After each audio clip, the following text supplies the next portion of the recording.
I'm honored to invite the moderator of our final panel of the day. Professor Chris Field is the Melvin and Joan Lane Professor for Interdisciplinary Environmental Studies, but he also runs the Woods Institute, which is, even before there was a sustainability school, there was a Woods Institute for the Environment in Stanford, which continues to do remarkable initiatives and work. Many of us know him as one of the key figures in the IPCC reports in the past, and he is here to moderate our panel on fires and fire prevention. Chris, take it over.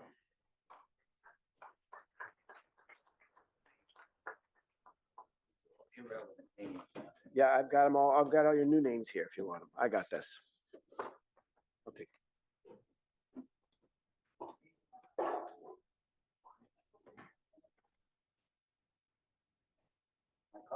Go ahead and join. So we're thrilled today to be joined by Frank Bigelow, Colin Price, Yoav Perlman, and Dandy Hardy.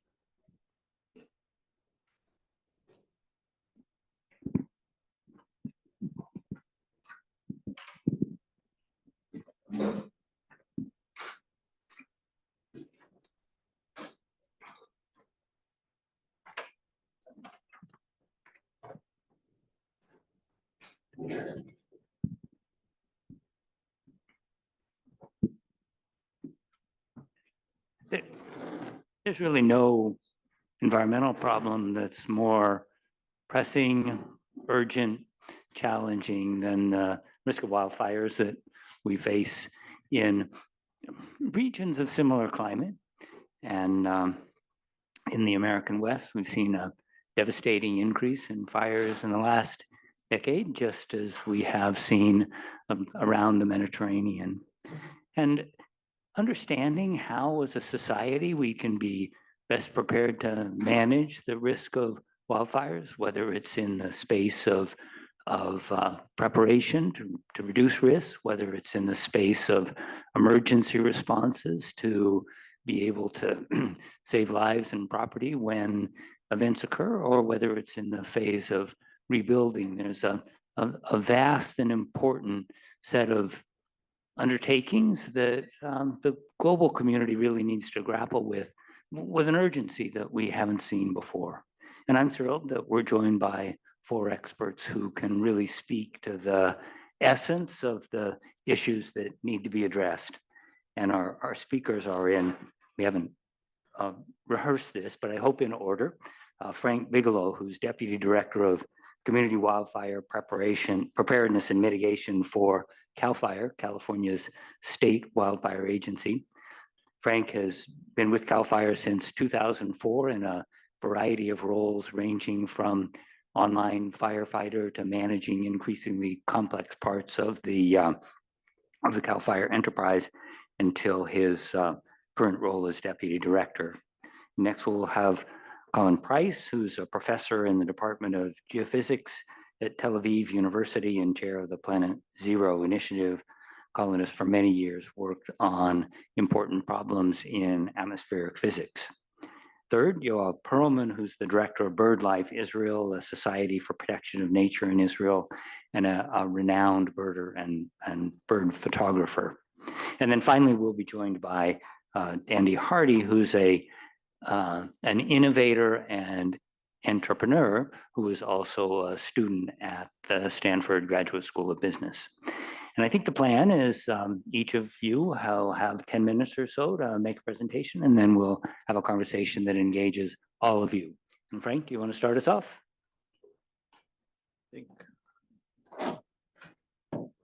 I think they know how to, they'll turn it on once you start talking. Thank you. And thanks for that introduction. What a fantastic partnership this is, and feel honored to be here to speak to you today a little bit about CAL FIRE and the Office of the State Fire Marshal, who we are, what we do, and how we kind of fit into this sphere of this ever-changing climate. First, I kind of want to set the stage a little bit about who I am and what I do. As mentioned, I'm proud to be one of our deputy directors of the department. And I have the pleasure of supporting several programs, 22 programs that are statewide, that serve and safeguard the men and women and the natural resources of the state of California. And we specifically today, I'll be talking about our community wildfire preparedness and mitigation division and some of the things that we are doing to help in the effort towards wildfire and wildfire resilience. And so I've been with CAL FIRE, as mentioned, since 2004. My first 14 years, I was in operations, putting wet stuff on the red stuff and riding around in the loud red flashy things and being able to support the aircrafts that drop the pink stuff from the air. So that was a lot of fun. Thank you. And what I found in doing that is that I wanted to, at some level, affect some change. You could see just from when I started in 2004 to that 14 years, I started in June 14th of 2004 and was laid off October 15th of that same year because the fire season was over. It started raining and winter had started. It's a word we don't hear too often in California anymore. So just in that time frame, you fast forward 14 or 10 years, and the fire season had extended into November, and people were being laid off now in November, close to December, our seasonal staff, I mean. And then you fast forward now to now, and we don't talk about fire seasons anymore. It's a fire year. It's a fire regime. It's constant. And that we're no further witness to that than what we saw in January in Southern California, where we saw extreme Santa Ana wind conditions, high heat, drought, and catastrophic wildfire. So, you know, we can argue all day long about what's causing climate change, but one thing we can't argue about is that the climate is changing and that we need to be prepared for it and we need to react to it, not, as the mayor of Tel Aviv said, not in the future, but right now. And if you just look back in our history, just in the last 5 years of wildfires, we've had some of the most devastating years of wildfire on record. In 2020, over 4.3 million acres of the 101 million acres of California burned. And that's a pretty staggering number. The next year, 2.5 million acres burned. The subsequent 2 years, to 2022 and 2023, a little bit of a lull, over 300,000 acres each. But again, last year, over 1 million acres burned. It's just not sustainable to you know, the current way we're going. So things need to change. And unfortunately, our 2025 seasonal outlook isn't looking a lot better. So if you look at the National Weather Service they put out a predictive model every year about what it's looking like for fire season, and what we're seeing across most of the state of California when we get into August, July and August is above average fire weather conditions. Now, one of my first chiefs told me the only two people that predict fire season are fools and rookies. We'll talk about it in December and we'll find out what actually happened, because we just don't know. 95% of all fires, and we have statistics on this, it's not just a made up statistic, are caused by human activity. So that more people you put out into more wildfire prone areas that are more susceptible to wildfire, the stats prove that you're going to get more wildfire. So the more that we can educate the public on doing the right things the right way and not trying to do the right thing the wrong way. And what I mean by that is, one example is using a lawnmower that's designed for green grass in your lawn on dry grass because it has metal blades. And all it takes is hitting one rock underneath to spark a fire. Trying to do the right thing, just using the wrong tool, and it leads to a catastrophic wildfire. And believe it or not, arson happens, but not as often as you would think. It does happen, but far outweighs other human activity, far outpaces arson fires, whether it's somebody dragging a chain for towing a trailer, whether it's, again, somebody using the wrong tool to do the right thing, or whether it's a vehicle accident or a vehicle fire that extends into the wildland. So just a little bit about CAL FIRE and who we are. For those that aren't familiar, we are the state's fire department, and we have over 352 engines for emergency response, and we are an all-risk agency. And what that means is we respond to anything. Somebody dials 911 and they call for service, we go and we respond in our jurisdiction. So if it's a hazardous material spill, if it's an earthquake, if it's a flood, if it's back in 2021, when we had significant snow in the upper elevations, we actually went for snow rescues for people to dig people out of their homes because there was too much snow. So of course, wildfires, structure fires, medical aids, all those things we respond to as well. But we have a huge amount of resources that we're able to send on initial attack fires, meaning somebody had spotted it, or as we're leveraging technology now with the Alert California Wild System with San Diego State University, a partnership. We've set up a network of over 1,500 cameras throughout the state of California that are using, in some cases, on some of the cameras, artificial intelligence to determine the location of those fires. But they have multispectral cameras on them. They can see through the smoke. They can use infrared, but they're able to rapidly detect fires and before humans even see them, because some of these fires that are lightning caused or other means are sometimes in rural areas where there's not a lot of eyes that can see it. And these cameras can, because they're strategically placed throughout the state. So, and then that's one way we've really advanced our technology. But in another way, through our aviation platform, we've advanced our technology tremendously. We've acquired 7 C-130 aircraft to help suppress wildfires. And these C-130s went from our S-2s, which we still maintain a fleet of S-2 tankers. They held 1,200 gallons of retardant. Our new C-130s hold 4,000 gallons of retardant. So getting a lot more material on the fire a lot quicker than we had in the past. And we also upgraded our helicopter fleet. We went from 16 what were Super Hueys, Bell 206s, Vietnam era platform helicopters that served us well for many, many years, but we upgraded those to Sikorsky S-70Is that have night flying capabilities. They doubled the capacity of the water storage, and they have multispectral cameras on them as well to do perimeter calculations and other things. So we've really advanced our fleet over the last few years, but that's on the operational side. Where I fit in is really on the mitigation side, as I mentioned. And just to give you an idea of, I work out of the Office of the State Fire Marshal. So there's CAL FIRE and there's Office of the State Fire Marshal. We've been joined since the 2000s. And we sit as an entity within that, but we handle all things that I mentioned, pre-fire, and all of these facets as well. We're gonna kind of focus in on the upper left with the Community Wildfire Preparedness and Mitigation Division. And some of the stats and some of the things that we work on are really about defensible space, home hardening, and I'll define what these things are for those of you that aren't familiar with those terms.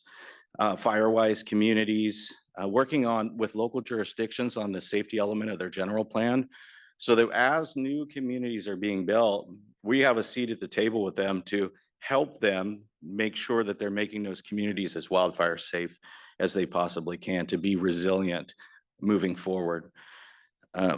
We also work on our fuels reduction project. So when we're looking at a community and how we can best protect that community, oftentimes one answer is to do fuels reduction work around that community, whether it's a shaded fuel break, removing some of the fuel to create some vertical and horizontal separation so as an oncoming fire can kind of drop to the ground instead of running through the treetops. Or we can do prescribed fire. That means having a fire that's a beneficial fire to the landscape, having a very strict prescription that we follow to ensure that we don't overburn it, that we don't underburn it and leave material, but follow a very strict, as I mentioned, prescription. So there's just some of the stats from 2024 of the things, the breadth, the depth of what we do. This is a pretty staggering statistic that we found through doing our, what it says there, DINS data, and that stands for damage inspection data. So one of my teams is charged with going to post emergencies, whether again, it's any of those natural perils. In this case, it's wildfire, and assess a structure for its, whether it was damaged or destroyed. And this has several ancillary benefits, one of which is being able to see what works and what doesn't work. So we can develop our codes, strengthen our codes and regulations in California, by which California has the most strict building standards related to wildfire in the nation. We have what's called Chapter 7A of the Building Code that requires things like non-combustible siding, multi-pane windows, one of which needs to be tempered, a Class A roof, which is non-combustible. Our vent screening has to be 1/16 of an inch. We could go on and on about the things that we do in California to make homes, new homes, more resilient to wildfire. But nonetheless, most of the homes that are in California right now were built before those standards were initiated on July 1st of 2010. So we have a lot of work to do. And how do we do that? Well, one way is through our research with our partnerships with the Fire Safety Research Institute from Underwriters Laboratory, through the National Institute for Standards and Technology, or NIST, or the Insurance Institute for Business and Home Safety, or IBHS. We've partnered with them to find out what we need to do more. One of the things that came out of that partnership and research was what's called now in California Zone 0. It was introduced into legislation in 2021 as the ember resistant zone. And that's the first immediate 5 feet around your home. It makes your home the most vulnerable, specifically, especially if your home was built before Chapter 7A of the Building Code. It's applicable to both, but imagine your home in that red area around the house encased with wood bark mulch, which when I bought my first house in 2005, super excited, I pulled up and it was weeds all around it. And my family was like, "Are you sure?" I'm like, "Yes, this is the place." So I had a landscaper come in, they put wood bark mulch all around the house, put little trees right in front of every window, and I took all kinds of pictures. I was so proud of it. And I could go back and kick yesterday's self for the danger I was putting myself into, but I was so proud of it. It looks so nice. But that wood bark mulch is very susceptible to embers. And when embers are cast at your house, and I'll show you an image of that in a minute and why that's so important, the amount of heat energy left in those embers is enough to ignite that material. And that material then, in that amount next to your home, is then enough to ignite your home. And it's just this cycle that we need to break up and move away. So that means clearing all inorganic or organic combustible material 5 feet away from your home. A lot of us keep our trash cans right next to our house. That's the convenient place. But they burn, especially in a high wind environment when the lids fly open and then all that stuff inside, highly combustible. Embers fly in, catches on fire, catches the side of your house on fire. And unfortunately, even with the 352 engines and the multiple thousands of mutual aid resources that we have up and down the state of California, we don't have enough fire engines for every house on every fire. That's why so many homes burn, is because the best way to stop the homes from burning is put the fire out. So we have to prioritize where we send our resources. So the next, I mentioned home hardening, and for some of you that don't know the term home hardening, it's basically retrofitting your home that is before Chapter 7A of the Building Code to incorporate these items. One of the big ones, I'll draw your attention down to the bottom left of the screen, is the non-combustible fencing. What we've seen time and time again, all of us like to delineate our space, right? This is mine, right? And we put these fences up so nobody sees in, and this says it's ours. Well, and that's fine. Just don't put it right next to your house or right attached to your house, because what happens is fire will hit that fence that's been sitting out there for 10 or 15 or 30 years and is bone dry, ignites very readily, and then it acts as a wick right to your house. And then there's enough heat energy left in that to ignite the siding on a house that isn't fire resistive. And then again, the cycle continues. So breaking up that continuity of the fuel from the house is paramount. And in this example, you can see where we have the 0 to 5 in the bottom of the image with no vegetation or flammable items using hardscape. We want to make sure the eaves are enclosed, the roof is of Class A material, multi-pane windows, non-combustible siding, all the things that help what we call harden your home. Some of the efforts that we're doing in the state of California is, I mentioned our WUI codes. Again, the most strict in the nation, and we've been advocating on a national platform from the International Code Council to adopt our standard across the nation.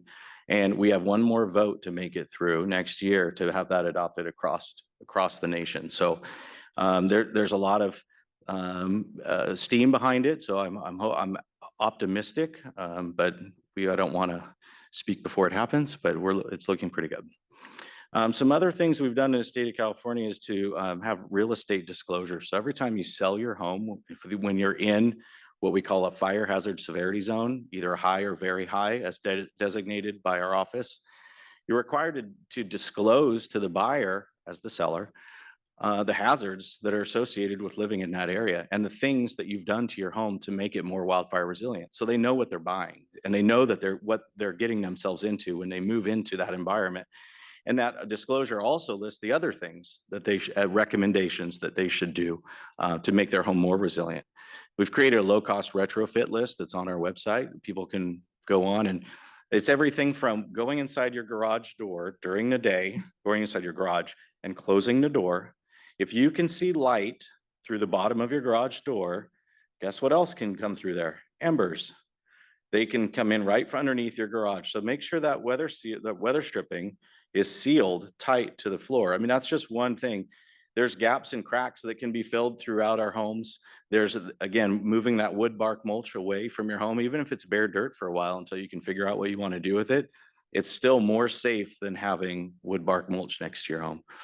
And then we've also, through legislation, created a wildfire mitigation financial assistance program. And this is a joint powers agreement through the California's Governor's Office of Emergency Services, providing direct financial assistance to homeowners up to $40,000 to retrofit their home. We're piloting this in 6 counties right now throughout the state. And we are going to quickly move into the next phase of that in another year. Once we get we've done 74 homes now that have been retrofitted through that program. And really excited for that program to continue. So there's financial incentives. One I didn't put on there that's rather new. In California, we voted on collectively a climate bond. It was Prop 4. It passed by the voters in November. And that brought $10 million to various programs, to conservancies, agencies throughout the state. CAL FIRE was a beneficiary of some of that money. And in one of the buckets of the money, $25 million will be allocated to a new defensible space financial assistance program, which will mirror the home hardening, but provide financial assistance for people to achieve that zone 0 that we talked about earlier. So excited to start that program up here in the fall. Can you finish up in the next couple of minutes? Yeah, I can. I have a couple more slides. I mentioned embers, why it's important to keep that wood bark mulch away. So if there's nothing else, no other image that compels you, I think this one will. You can see directly at the bottom of that structure how much heat energy is left there. So when you have organic or inorganic flammable material next to your home, that's what that will ignite it. We're also doing some what's called structure separation experiments too, where we're taking full-size sheds that are next to homes. The distance away from that home is about 20 feet. And that's a 10 by 8 or a 16 by 8 structure that we had some material in that we burned. And this is in the testing facility at IVHS. And we're measuring everything: the gutters, the window frames, the amount of heat energy next to the home, the attic, the eaves, everything, to determine at what distance do these structures need to be away from homes before you have to start making some adjustments to the home. And I can tell you, it's about 20 feet. You need to have those structures away from your home at least 20 feet away. So that study will come out. We're in phase 1 of phase 3, but that study will come out and be able to explain that. One more slide. So some other things that we've done is update our fire hazard severity zones maps, which are very important across the state for building construction. So people know what they're getting into and know what they have, the mitigations they need to take when building a home in that area. The Zone 0 defensible space, the regulation is not in law yet. The Board of Forestry and Fire Protection in the state of California is charged with the regulatory process for that. By the end of the year, should be in effect for all new construction, in 3 years after that for all existing construction. I mentioned the structure susceptibility. I don't think I mentioned the structure susceptibility modeling, but in an effort of time, because I know we're running a little bit behind, or I am, we are working on insurance alignments. I mentioned the land use planning, working on the safety elements of general plans to ensure that new building is done correctly and with all the safety measures. A tremendous amount of training across the state for force multiplying our defensible space assessors in a new program that we launched last year. and focusing tremendously on research. If any of us learned anything through COVID, is that science and research and being able to back up what you say is really important. And that we need to have the metrics and we need to have the analytics behind it to show that what's effective and what's not. And that's what our focus has been on in the last couple of years, is to know exactly what needs to happen next and what we need to tell people. Was I not on the right side? So this is the one I was talking about. Yeah, sorry about that. In closing, I just want to say that in CAL FIRE, we are committed to reducing the loss that we see in California through wildfire, through proactive measures. I did see someone on a panel here about 3 weeks ago. There was a climate scientist who, and in his presentation, he said we had made tremendous strides in California to reduce our PM2s, and one wildfire pretty much wiped out all the year's gains. Just one wildfire. And so that's all it takes, is just one. And we need to be proactive. We need to be more resilient, and we're taking the steps to do so. Thank you, Frank. And thank you for everything you do at CAL FIRE. My family's been working hard on our Zone Zero lately.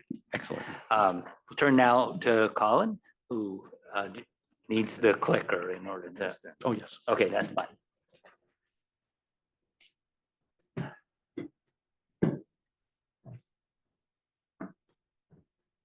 I'm going to stand up so I can see the people on this side of the hall too. Hi. So thanks, first of all, thanks to Alon and the others for inviting me here. I suppose more than 30 years ago, I started working in fires for my PhD, looking at how climate change will affect wildfires. I took a break from that for many years, and I've actually returned back to the fires in the last few years. And thanks for Frank for talking about research. And so I want to actually present a research project which is actually for early warning for fires, instead of looking at what happens once we have the fire, but how to maybe evacuate people before the fires and get early warnings. This is actually for the Israelis, a BSF project, so a binational science foundation with Cliff Mass at University of Washington. But the innovation here is that we're basically using our smartphones for this research. And if we look at the number of smartphones or mobile phones around the globe, this is for 2020. I couldn't find an updated figure, but in 2020, there are more people with mobile phones than with electricity in their homes around the planet. There are about 5.4 billion people with mobile phones, only about 5.3 billion with electricity, 4.5 billion with bank accounts, 3.5 billion with running water, 2.8 billion people with cars, and landline phones only about 2.2 billion. So mobile phones are all over the place. That doesn't mean they're smartphones, but if we look at the smartphones, this is also increasing dramatically with time. This is showing the predictions out to 2029. So we'll have more than 6 billion smartphones out there. And I'm sure everyone here has a smartphone with them, and some of you may even have two in your pockets. And so some people have more than one, a business phone, a personal phone. But the amazing thing about these phones is we have sensors that we don't even know. And you can see here, first of all, you can go in those two apps at the bottom. One's called Andro Sensor, one's called Physics Fox or PhysFox, if you want to see what's on your phone. This is from my phone. So basically you have accelerometers, you've got magnetic field to look at the compass if you're pointing north. There's a pressure sensor in here. There's even a humidity sensor, temperature, obviously, for the battery, light. All these are used in real time, and we lose them, lose the data. You can see sound, light, magnetic field, gravity, pressure. These are what some of these sensors look like. GPS, obviously. To show you in more detail, some of the pressure sensor is actually the best sensor, because pressure is the actual weight of the atmosphere above your phone. So it doesn't matter if you're inside or outside, the atmosphere is kind of the same weight and very accurate. There's sometimes a little offset. You can see the sensor here. We're talking about 2 millimeters by 2 millimeters and 0.75 millimeters thickness. And if you want to look at some of the stats, The range is from about 300 to 1,100 hectopascals, and the relative accuracy is about 0.12 hectopascals or millibars. So these are actually very accurate. The relative humidity sensor, again, very small, talking about millimeters inside and sitting inside our phones, has an accuracy of about plus minus 3%. Depending on the temperature range, you can see here, so it's stable between about 20 degrees C and the relative humidity here, yeah, between 20 and 60 degrees. And the temperature sensor, which again, very small, is accurate to about 0.3 degrees and is also stable over a wide range of temperatures. So we actually hooked up with a company. There was actually an app called Weather Signal at the bottom here, which converts your phone into a weather station. So you get basically on your screen on the left there, it tells you what the temperature is, what the pressure is outside, the magnetic field, etc. And over a 4-year period, we managed to get the data. And here you can see more or less the distribution of the users on a global scale. This is a map showing the monthly pressure, the mean pressure. You can see the months changing at the top here. February on the top, March. And the color scale is the actual pressure values. For those who know anything about atmospheric pressure, it decreases as we go up.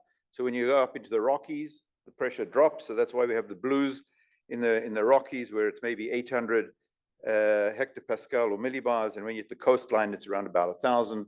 So this actually also tells you something about your altitude. And you'll also see now and again, some person didn't turn off their smartphone. They didn't put on airplane mode when they were flying across the Atlantic. And so you can see data also while they're flying. Anyway, so if we look at the distribution of this data, this is for one day, June the 4th, 2014 in Israel. The orange and red circles represent the location and the number of data points we get from smartphones. So you can also see in Beirut, in Lebanon, and also in Jordan. And the blue dots here are the actual official weather stations from the Israel Meteorological Service, which are stationary, obviously. The others, people are moving around. And this is showing the smartphone data on about 0.1 degree resolution, about 10 by 10 kilometers.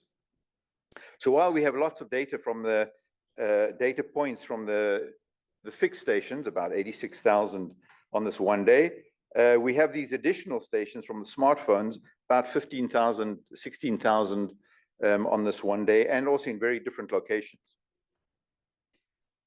Now, we do have to calibrate these data. So here you can see that there is an offset between, this is for the temperature. So on the left, you can see the raw data from the smartphone, from a smartphone that we did some lab tests with, compared with the actual weather station data shown in the blue on the left and the smartphone in the orange. Just a simple factor multiplication by the one by the other, we can see we can calibrate this, and on the right is the actual testing data and R squared value of 0.975 between the smartphone temperature data and the actual station data. The same we can do for pressure. So here, the pressure, the smartphone data is in the red orange curve, the actual weather station, which has less temporal resolution, in blue. And then on the right, we can see the calibrated data for a different period. So this is the testing data, again, 0.95, the R squared. And relative humidity isn't as great, but still we can do a fairly good job. Again, on the left-hand side, the raw data from the phones and the weather station, calibrate that, test it on a different period of data, and that's what we see in the right panel, the correlation of R squared of 0.86. This you only have to do once for your phone or for a number of phones.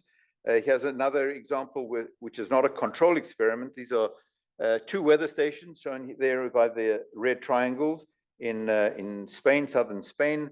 And if we look at the small area, this box around them, there were 230 smartphones in that area that we used. And you can see the agreement for the relative humidity from the smartphones shown in green on the right-hand side and from these weather stations in blue. So Smartphones give you usable data. You can use these, and the whole benefit of smartphones is that we can get very high spatial resolution, especially in cities. We're talking about LA, we're talking about Tel Aviv or California, millions of smartphones. If we can tap into that data, we can get useful data that we can use to predict various natural hazards, but today we're talking about fires. So the index we've been using is what's called vapor pressure deficit, VPD. And VPD basically represents how much the atmosphere is demanding from the surface of moisture, how much moisture it wants to suck out of the surface, whether it's a lake, a river, or vegetation. And when the VPD is high, then basically this accelerates the loss of moisture from vegetation. This is related to the vapor pressure difference. We won't go into details. And when you have a very persistent high value of this VPD over weeks or months, then the vegetation basically just dries out, gets desiccated, and could either die or extreme dryness. And obviously, when you have high VPD, this means the risk of fires increases dramatically, even though it doesn't say there will be a fire, because someone still has to ignite that fire. But it says that if someone throws a match out, or if there's lightning nearby, you're likely to have a fire. So 2 examples, the fires in Israel in 2016, we had severe fires in Israel in November 2016. And what we can see on this plot here is this, it's a little noisy, but basically we can see the red line is the smartphone data for the this parameter we call VPD. The dashed line in the middle is the climatology, what we expect, which for the 10 years from 2000 to 2010, and the blue lines is kind of the standard deviation of the climatology. And what we see basically is during this period where we can see that the fires shown at the bottom on the x-axis, you can see this timing of these 4,108 hectare fires in Israel. This index went to 8 standard deviations above the mean. That's highly significant to have such a large value above the mean. And there was another period you can see in September where we also had a positive anomaly outside of the standard deviation, but there were no fires then. But this is a period where you should have heightened alerts that there could be fires in these green circles. In the first one, no fires occurred. The second one with 8 sigma, we had extreme fires in Israel. And another example for Portugal, July 2013, also huge fires. And again, the red line shows the smartphone data, this index of VPD, this vapor pressure deficit. And we can see there were 2 periods here. In July, more than 6 sigma above the mean. And there were 15,000 hectares burnt in Portugal in July. And again, you can see in December, this index, again, the red line goes outside the climatology by a number of standard deviations. And we had also large fires in Portugal in that period. So this index, again, was calculated only from the data from smartphones, from the public, crowdsourcing data. Obviously, the data, there's noise in it, there are outliers, but by having what we call big data, you can actually clean the data, throw out the outliers, and look at statistics of the crowdsourced data. So to summarize, wildfires are a major natural hazard across the globe, obviously in California, also in Israel. Frequency and severity of the wildfires are expected to increase under a changing climate. At the same time, the global number of smartphones is increasing dramatically, and all of them are equipped with these very sensitive microsensors, we call them MEMS, MEMs, for monitoring the environment. After simple calibration of the smartphone data, they can be used to monitor the environment with high accuracy and high spatial and temporal resolution. The smartphones collect the data at 1 hertz, so every second you're getting a data point. The weather stations may be once every 10 minutes. And if you've got millions of people in the city, in a place like Delhi or in Cairo, and you can get the data, you have very high spatial resolution of these parameters. So crowdsourcing smartphone data reduces the uncertainties and errors that occur from single users. And we've shown that smartphone sensors can be utilized to calculate this parameter VPD, vapor pressure deficit, to estimate the risk of wildfires, especially in regions with low coverage in meteorological stations.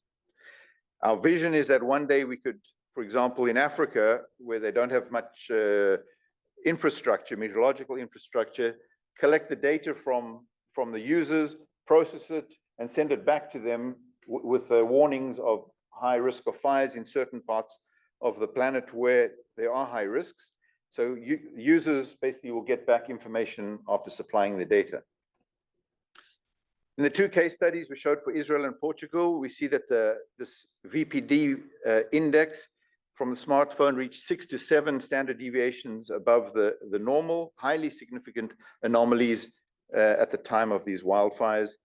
And so we propose using smartphone data sources to complement the normal network, not to replace the weather stations in the normal network, but it's an additional source of data available today that can be used anywhere on the planet.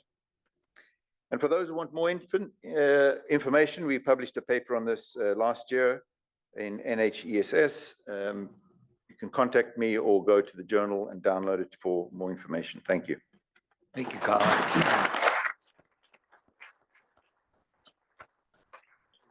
Stand or sit?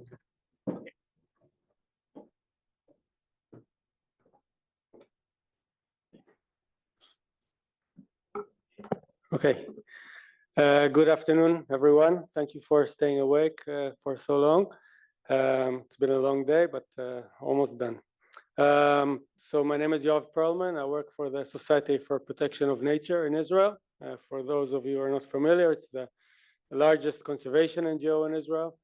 And I'll step outside of the cities and I'll talk a bit on how we look at the forest management in Israel in respect to how it maintains biodiversity and for fire prevention. I do want to note that in this respectable conference, I think I'm the only speaker who is talking about nature and biodiversity, not as a side effect of climate action, but for its intrinsic importance. I truly believe and I advocate that these two crises, the climate crisis and the biodiversity crisis, are coupled. They're synonymized. They're the same thing. And it's a pity that there are sort of two parallel universes, the climate crisis universe with its own UN conventions and the biodiversity crisis conventions. And I wish that we could work on these two crises together. It's very important for both sides. So just to set the scene, SPNI, my organization, we do all kinds of different actions for conservation of the nature of Israel, for nature, for the people. But one of the things that we have been focusing, or areas we've been focusing in recent years, is more and more restoration. We focus on wetland restoration. We have this initiative, we branded it Startup Nature, look it up. And we really are trying to persuade the government of Israel that restoration and the use of nature-based solutions to deal with the climate crisis should be one of the main components of the non-existent climate policy in Israel. Restoration and the use of nature-based solutions are really important as means of mitigation and adaptation for climate change. For those of you who don't know, Israel is one of the most important bird migration flyways or pathways in the world. Huge numbers of birds migrate through Israel twice a year because of Israel's unique position as a land bottleneck between Eurasia and Africa. And it's not only on maps, it's actually in real life. We see every year big numbers of migratory birds migrating north in spring and south in fall. And the skies of Israel, but especially the habitats on the ground in Israel, are super important at a global scale for this type of biodiversity. It's important to note that more than half of the country is arid or semi-arid habitats, very rich habitats across a wide range of environmental conditions, and each habitat or ecosystem in Israel holds its unique and precious native biodiversity, including breeding birds, but of course not only birds. Because of Israel's unique importance for biodiversity, really at a global scale, every inch, every hectare is important for biodiversity, whether it's in a forest, whether it's in urban areas, whether it's in agricultural areas. All of these different sections or areas in Israel need to be managed better for biodiversity, for conservation. A couple of words about Israel's forest. Just over 5% of Israel's area is forested. Forests in Israel are managed by Kakal, JNF.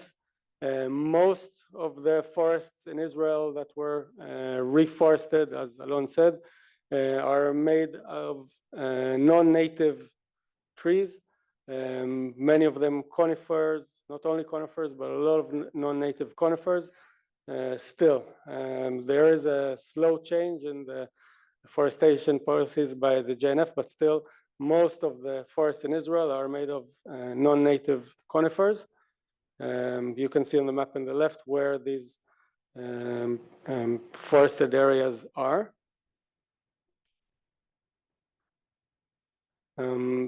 These forests are used for different uses. One of the most important uses is for recreation. Forests, at least for the 2.5 minutes in Israel when it's green and lush, people enjoy going into the forests. Forests are beautiful, they're flowering, there's picnic tables, and it's lovely there. From a biodiversity point of view, most of these forests, I remind you, made of non-native trees. Their biodiversity quality is low or lower than natural habitats in Israel. Some birds, for example, do utilize the big trees as nesting areas, like this short-toed eagle on the left or Eurasian sparrowhawk on the right. But in general, for instance, if we look at birds, most of the bird species found in these planted forests are general species. Species that can use different types of habitats. Many of them are also found in urban areas.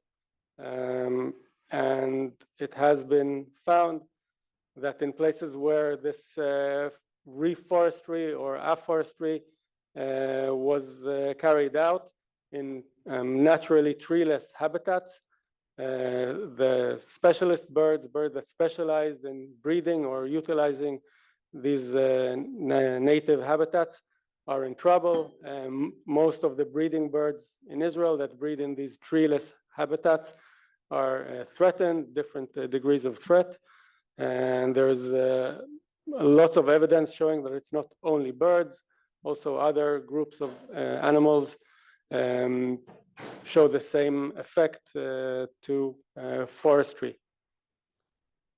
It's important to remember that when forests are being planted, they affect not only the actual land that they're placed on, but they have strong edge effects. For example, the birds I showed you a couple of slides before, the jays and the crows can fly several miles out into open areas and look for nests of ground breeding birds and rob the eggs, or look for reptiles and arthropods.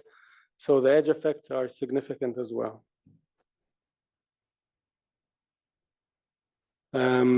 As has been mentioned several times today, in April and May this year, we got a strong demonstration of how dangerous wildfires can be.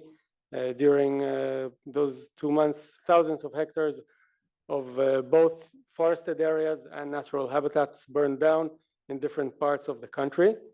When the fires died down, It became evident. This was not the first time, of course, that it became evident. It has been shown in many previous cases that these non-native conifers burn much faster than the natural Mediterranean scrub, which is the native type of forest or sort of forest that we have in Israel. Again, this was a very clear demonstration of how the natural habitats, the natural scrub, are much more fire resistant. Before I end this presentation, I want to offer some pieces of advice to the JNF, to Kakal, on how I think forests in Israel can be better managed, both in the perspective of climate change and fire prevention and for biodiversity. First of all, as I showed in the previous slide, using the natural habitats is much more beneficial to prevent fires. If JNF will use natural trees and natural formations, the risk of fire will reduce. It's very important to protect the native and specialist biodiversity in the forests in Israel and not look at the entire biodiversity, including the generalist species. They are important as well, but the main focus needs to be on those threatened specialist animals, birds that need to be better protected. It's important not to plant where trees should not be. I remind you, many of the open natural habitats in Israel are treeless, and they should remain treeless. They have very important biodiversity qualities, and they're important for recreation as well, for hiking and for people who are interested in nature.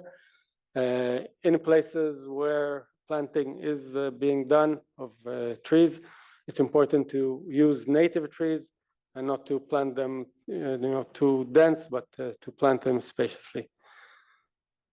And that's it for now. Thank you for listening. Thank you, Yoav. And last, we will hear from Dandy. Thank you. Hello, everyone. I'm Dandy Hardy. For the past decade, I led technological operations with the Israeli Defense Forces, and I arrived here a year ago. I'm pursuing a dual degree with the business school, an MBA, and a master's in environmental science. And I've been very involved with the climate tech innovation and venture capital ecosystem here at Stanford.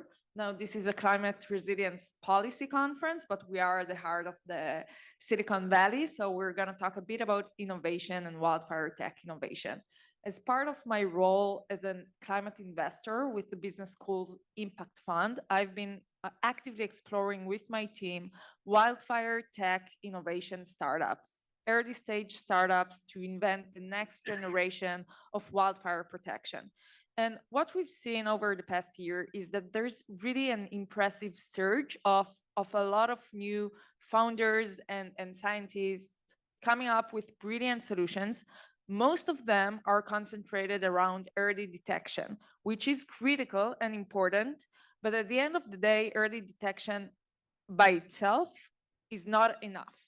The next question is, then what? How do we prevent, how do we protect communities at real time, fast?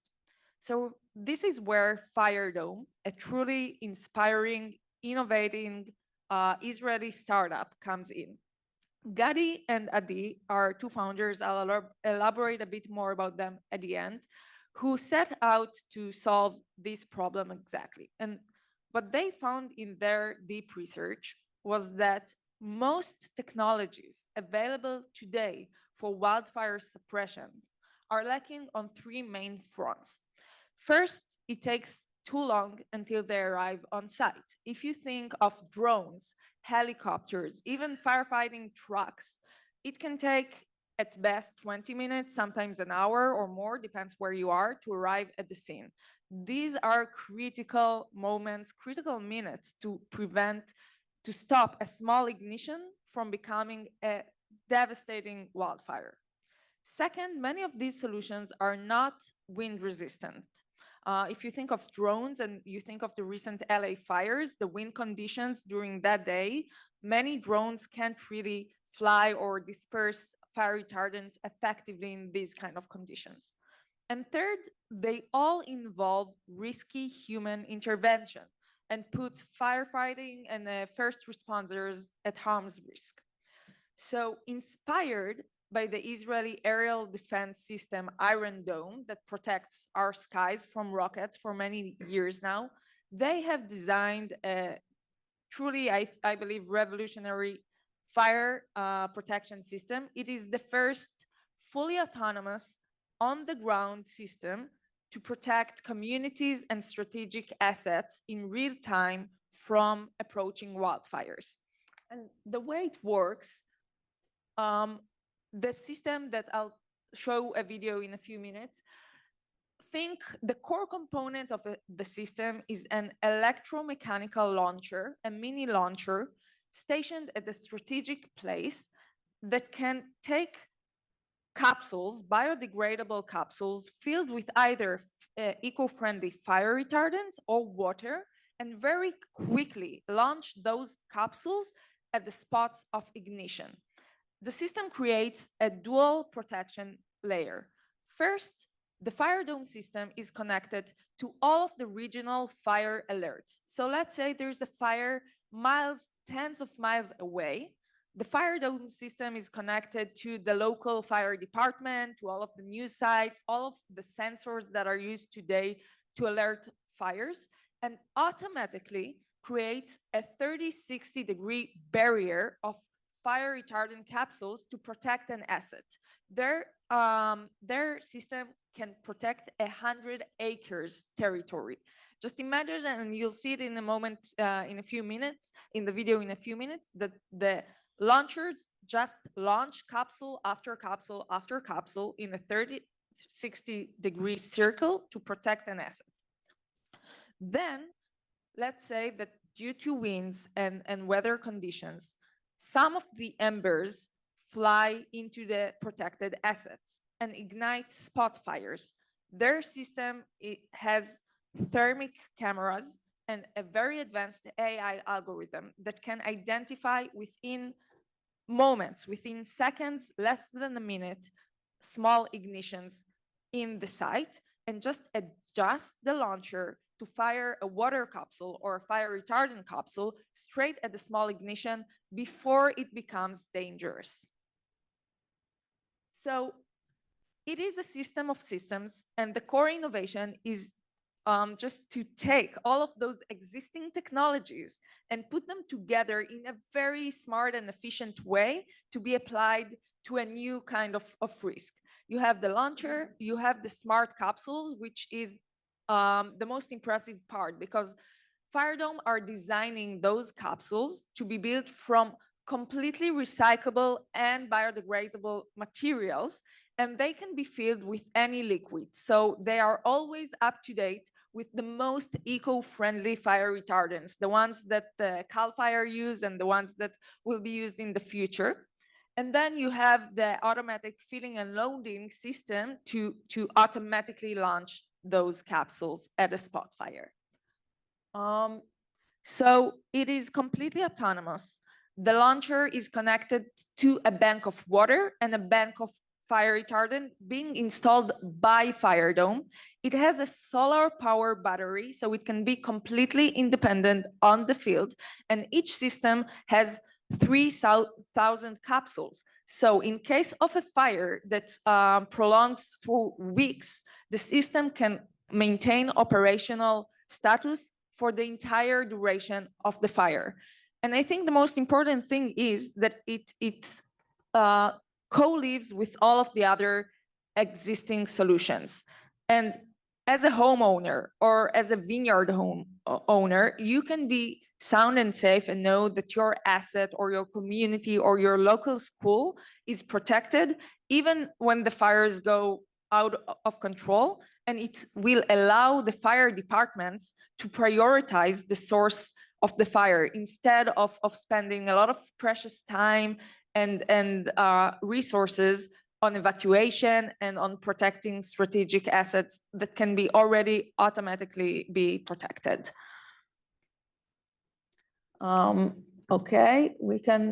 Okay, so a bit about Firedome's first customers. The first operational units will be deployed here in California in 2026, in about a year from now. They are starting with homeowners, HOAs, and vineyards, the customers who were hurt the most by the recent fires and who has relatively short selling cycles and can be deployed immediately. But the vision is to sell to fire departments, mobile Firedome units, and most importantly, to governments to protect entire communities, schools, forests. A bit about Gadi and Adi. Gadi has over a decade of experience leading operational operations and technological operations with the IDF. Adi is a material science PhD who led the R&D group of SolarEdge for the past decade. So they bring tremendous experience and a really unique engineering and operations experience to build such a visionary system. And now I want to show a short video that will demonstrate better than anything else. Our world is on fire. Once seasonal, wildfires now relentlessly destroy landscapes, claim lives, and devastate communities. The crisis is no longer distant. It's here. We are at a tipping point. To regain control, we need more than early detection. We need a fortress. You can see the launcher at the At center Firedome's core and two is an cameras on the autonomous side. mechanical-based launcher. Our approach combines proven defense methods with cutting-edge AI to deliver unprecedented wildfire detection and suppression capabilities. First, the system rapidly builds a protective barrier to block encroaching fires. Second, powered by computer vision, the system detects threats and accurately launches retardant within seconds to extinguish wildfires and spot fires at their origin point. Once launched, our protective retardant stays effective for weeks. Firedome is unmatched resilience, protecting tomorrow.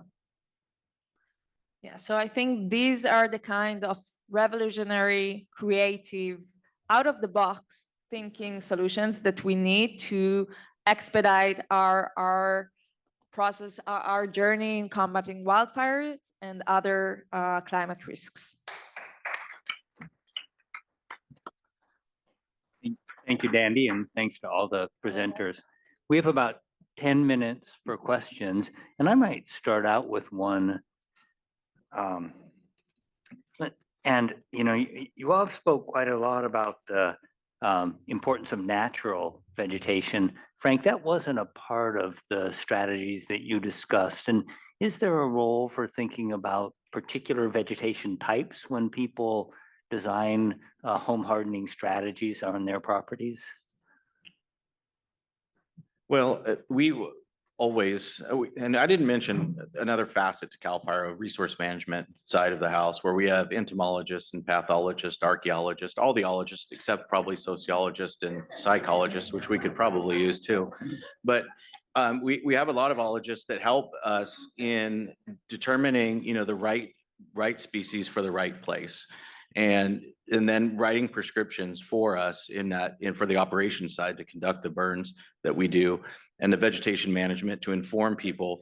And there are seed zones across the state of California. If you're not familiar with those, you can look those seed zones up that really give the species type that belong in a certain area, and really encourage people to plant native, as we heard, planting native species in the area in which they normally grow, so we don't even get invasive problems.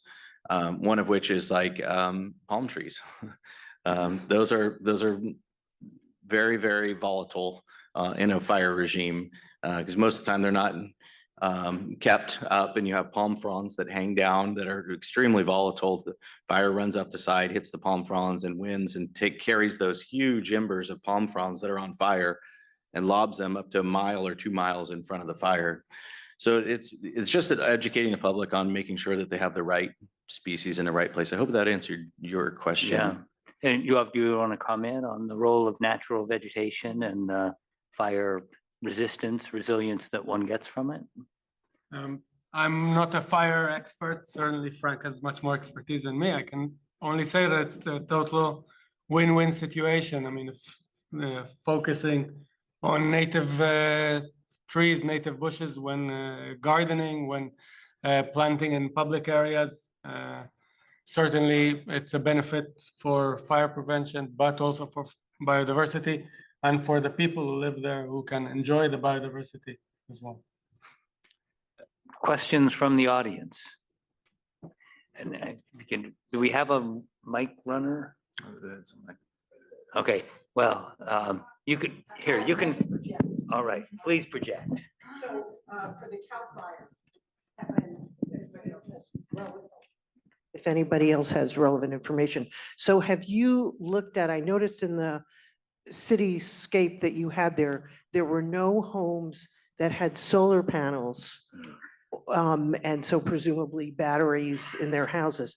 Have you looked at the impact of communities where there's been a higher penetration of that kind of technology adoption, what it's meant to your firefighting activities? Yes, thanks for that. And just as a plug for us, the Office of State Fire Marshal will be hosting a battery energy storage system symposium next month at our office in our headquarters in Sacramento, where we're going to be discussing all things related, major corporation, battery energy storage, all the way down to residential energy storage, what that means for the building code, what it means for the fire code, and also ultimately what it means to firefighters and how to best protect our firefighters from those. Because and admittedly, my wife and I just built a home. We've been building for 3 years. We just moved in a few days ago where we built off the grid, 100% solar. We have 550 watt panels and 7 power walls in our house to power the house. And I often think about that too. I told all my friends that are close, I was like, if our house catches on fire, don't even, just stand back. I don't want you to rush in and get hurt, right? Because there's not, admittedly, there's not a lot of research on the effects ultimately of the components and the materials that are in those batteries and how they affect firefighters. One thing we know is that they're extremely carcinogenic, and that when we do have folks that go into these types of environments, there's a completely different protocol for our PPE or the ensemble that we wear to be cleaned with different material to make sure that all that material gets taken out of it, and that those materials are collected on site and not put into the vehicles that they travel in a compartment on the outside to ensure that they don't ingest that. So there's a whole bunch of protocols that we've kind of ramped up to protect our men and women who fight those fires. But as far as, there's still a lot to be learned. And admittedly, the technology has outpaced the research on our part and outpaced the codes and regulations. And we're with this symposium is really a kickoff to try to get some of the brightest minds together to try to get those aligned with one another, or at least more closely aligned. So thanks for that question, because it's a really important topic. I think we have time for one more question before an important announcement from Alon. So go ahead. Hi, I was looking forward to this panel because I did my PhD on bird migration, and now I'm here at Stanford doing fire risk stuff. So it's a good panel for me. So Yoav, you mentioned the bird migration channel that sort of goes through Israel, but it doesn't just go through Israel. There's about 550 or were about 550 species in Gaza in the beginning of this war. So I'm wondering if you could talk about, speak up a bit? I'm sorry, I can't if you could talk about the ecocide that's happening in Gaza and what you think the impact will be on bird species from the destruction of tree habitat and the pollution of water resources and that sort of thing from the indiscriminate bombing that's occurring. Thanks. And sorry for the hard question. Okay, that's a tricky question, but thanks for that. We have been through this earlier on today. I can speak for myself, not for anyone else in the room. I'm aware of the horrible impacts of war on people and on nature. In all war zones, nature loses as the same as people who are affected by the war. And all I can say is that I wish, and I'm sure that many of the other people here in this room wish the same, that the war ends yesterday and we start restoring the places where people live their livelihoods and nature that has been affected.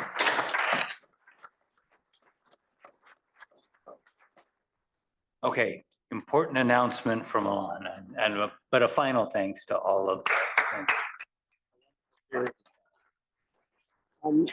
Before I give you your marching orders and options for the field trips now, I just feel obligation as somebody who was responsible for 10 years for forestry policy as a volunteer in Israel to say there, along with the ologies that Frank mentioned, there's something called dendroarchaeology, which is the archaeology of trees.